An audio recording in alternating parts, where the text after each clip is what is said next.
Hey, this is Coach Taylor with the Championship Football Coaches Clinic.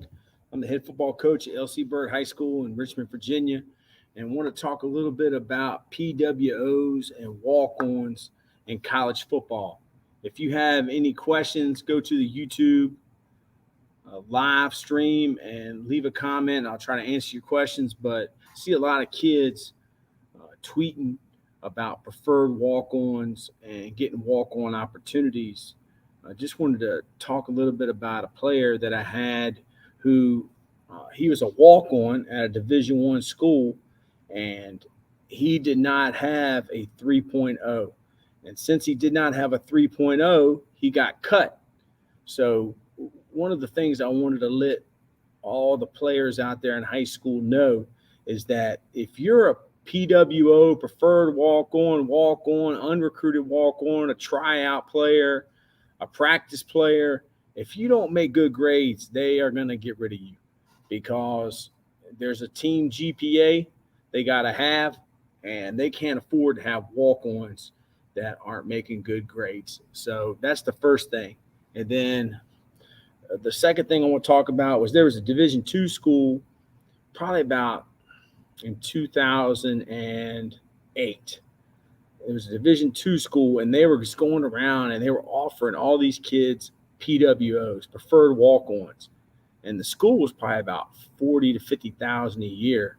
But there were so many kids that they got to go there just because it was a PWO at a Division II school.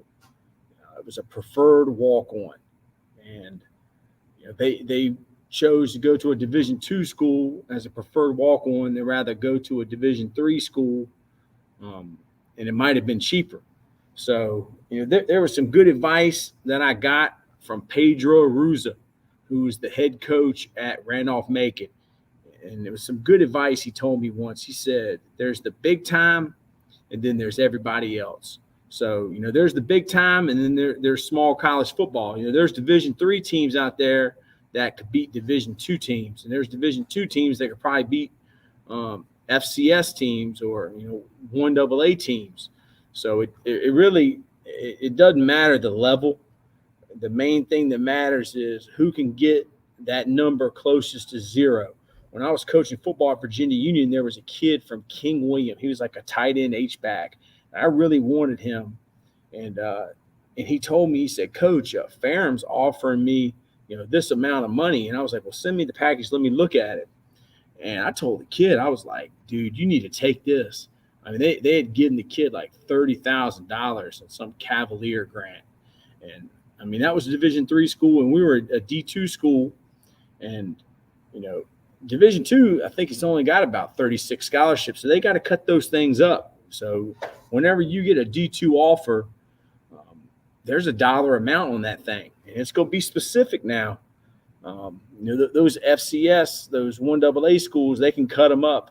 So pretty much if it's a D1 offer, it's a full ride. But if it's not D1, then, that thing's got a dollar amount on it. And, the better your grades, the more opportunities you're going to have. So, I wanted to talk a little bit about preferred walk-ons and walk-ons. And, you can't be high maintenance. You can't be a high maintenance walk-on. You got to be a guy who, works hard, shows up to practice. He can't, his parents can't be bothering the college coaches, and he can't be bugging the coaches. I mean, we had a kid named Ronald Cooper who went to Virginia Tech, and he was a walk-on. And when he was the scout team running back, that was when they had those two middle linebackers, a DB, and I think it was Hall. And it's 9-1-1, the 9-11 linebackers. But they used to tell him, they said, Ron, run the ball really high so we can get a good shot on you. So, being a walk-on is not glamorous. I always tell people I was an unrecruited walk-on at an Ncaa school. Unrecruited. I just called the coach up, and me and my brother said we were coming there. So they didn't even recruit us. So I was an unrecruited walk-on, and some people. Thanks for joining us, y'all. If you have any questions, jump on the YouTube, ask a question. But just talking a little bit today about walk-ons and preferred walk-ons. I mean, there's some schools that they don't have a lot of walk-ons in their program. like University of Richmond, they don't have a lot of walk-ons because, for one reason, it's so expensive to go there, and then number two, Title IX. Some schools, because of Title IX, they can't have an unequal amount of male athletes compared to female athletes. So there's some restrictions on that. So that was my little spiel on walk-ons. Just my head coach at Virginia Union, I worked for, Mark James, he always used to say, it isn't who you love, it's who loves you. I mean, I love Alabama, but Alabama don't love me back. Some people, they love Beyonce, but Beyonce don't love them back. So in the end of the day, you can love a school all you want, but if they don't love you back, what's the use? You got to go where you're wanted. You got to go where you're going to get an opportunity. And here's the last three things I'm going to say. There's two things that if a college coach ever asks you, what are you looking for in a college? There's two things that you can never go wrong in saying. First of all, you want to get an education. Second of all, you want to play for a championship.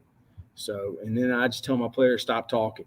So, you're looking forward to get an education and a chance to play for a championship. That means you're getting a good education. You're playing in a good program. If you're in a good program, you're probably not going to play right away. Most good programs don't need freshmen to step on the field. So, this is Coach Taylor, the Championship Football Coaches Clinic. This is my little rant about walk-ons and preferred walk-ons, and keep playing.